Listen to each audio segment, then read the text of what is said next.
Doesn't happen very often here. In fact, it only happens on the days that we're closed. It's true. Here at the cafe. Hey there. Welcome to the Fitter at 50 show. The best place to be to create a body you cherish, a mind you honor, and the health you absolutely freaking adore.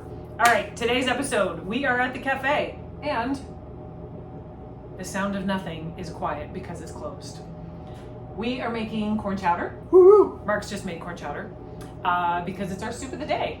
Soup of the day, and it's also, lucky for you, it is also one of the free recipes that we give away. So all the details and stuff are going to be in the links below, but you are absolutely going to want this recipe. So let's chat about corn chowder. Go. Super easy, not to be intimidated by at all. It's really very simple. Starts off with some really basic soup type ingredients: onions, garlic, celery, carrots. Yep. Everything's sauteed, put together. It's beautiful and it's easy. Did I say that it's easy? I think it's easy. It's also Yeah, it's easy. nourishing. That even I can make it. It's easy. Here's the thing. 2 caveats. We here at the cafe like to offer lots of options to our gluten-free folks. So we like to be gluten friendly. This version of the corn chowder is gluten-free. So here's what differentiates the two. In the recipe that you have, if you got it, it will be thickened with flour. What we do here at the cafe is we substitute the flour with some cornstarch and a water mixture. Keeps it gluten free, and it also just it still does a really good job thickening it up. The other route that we go often is vegan and vegetarian, sometimes both. Yep. However, this one is definitely not, because I did cook it with bacon, as you'll see here in the video, and I used chicken stock from a package. And cream. And cream, Yeah. that's right. Yeah. Usually we have our own chicken stock, because it's a little slow these days. We don't have our own chicken stock. Because we are in the middle of January. Yeah. Yeah. So In Hillsborough. we cheated and used pre-bought chicken stock. But it's all good. It's beautiful. It's great. It tastes good. Yes. Low sodium. We're good. Yes. So I think that's everything that we need to preempt the video with. You're gonna see Mark's chopping, and you're gonna see the entire process of going through and making corn chowder. Corn chowder is by far one of the soups that we make here that is gone in typically a few days. Like it's really popular. So make it at home. The recipe is based on you making it at home. When you see Mark's doing it, please don't be afraid of the quantities, because we're making 18 liters of soup. If you want to do that at home, invite us over. We like corn chowder. Just tell us what time to be there. Yeah, we'll even bring some cheddar biscuits. Maybe a bottle of wine. Yeah. Okay, here we go. Enjoy the video. So we've started with our bacon, and now that I've got that all kind of browned up, there's lots of good flavor and stuff in the bottom of that pot. I am going to kick it out now and just put it on some paper towel to absorb some of the grease, but we are going to use what's left in the pot to saute our vegetables with: the onion, the garlic, the carrot, and the celery.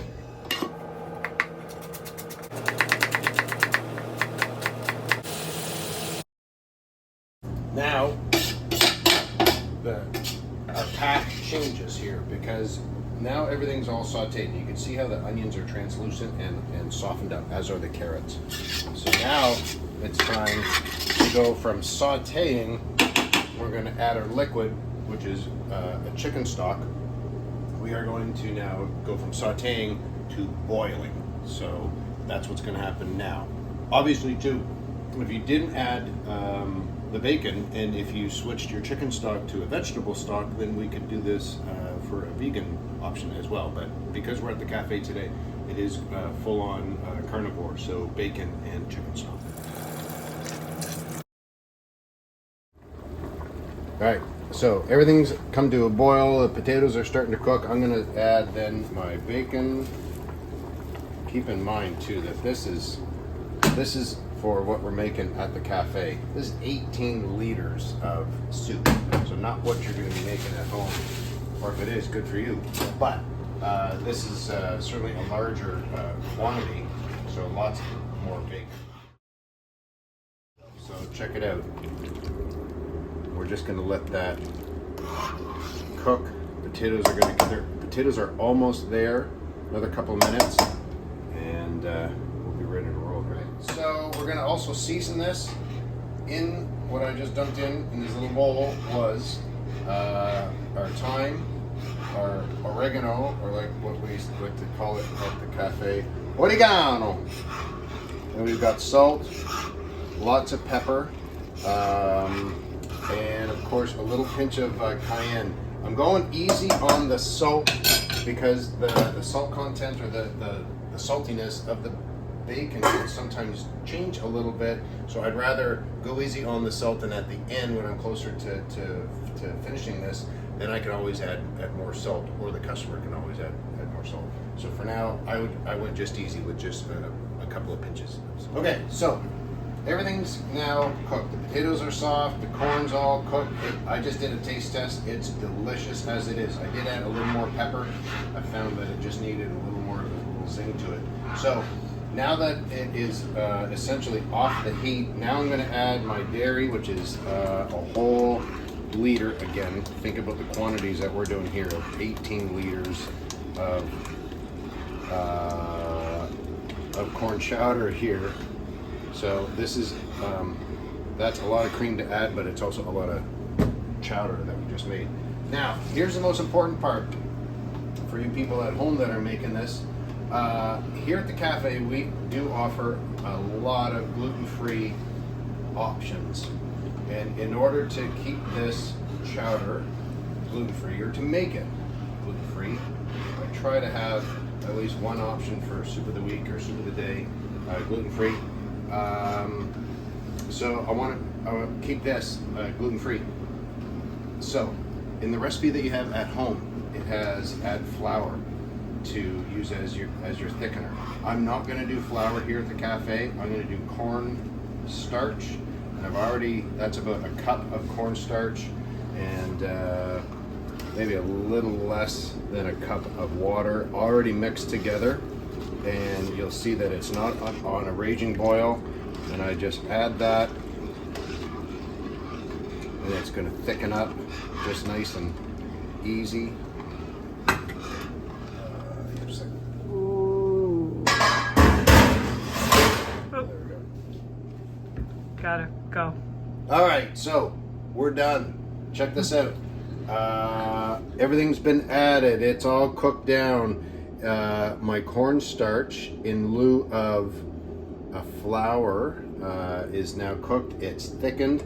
Obviously, if you're one of those people that like a thicker corn chowder, guess what? Easy to do. Just add a little more cornstarch or put a little more flour in. The trick, or the word of caution that I would offer though, is when you do add your flour and everything's kind of cooking together, and you go back, you see in the recipe to add the stock, make sure that it's stirred really, really well, because flour does have a tendency to just kind of get caked up down at the bottom. So if you are going the route of a flour, just make sure you do stir it well. So that's us. There's your corn chowder. Soup is made, and now I get to taste test it. It's my favorite part. What's the fairy tale with the shoe if it fits? So if the shoe fits. What happens if you like the corn chowder? What happens if no? I guess that's important too.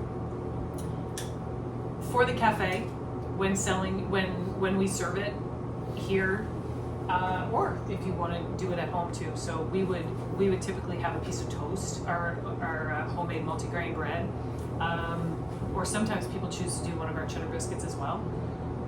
So good. Come on. It's so good. All right. And it looks like it's really hot, but I definitely want a piece of bacon in there as well. It's rich and creamy because of the cream thickened with the cornstarch. The bacon that we use is really good quality bacon. It has a nice smoke to it, and that just permeates through the whole corn chowder. It's gorgeous.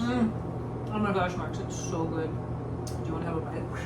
No, You don't want germs. no, because you're just getting over the cold. I do, I have and I germs. will, but after.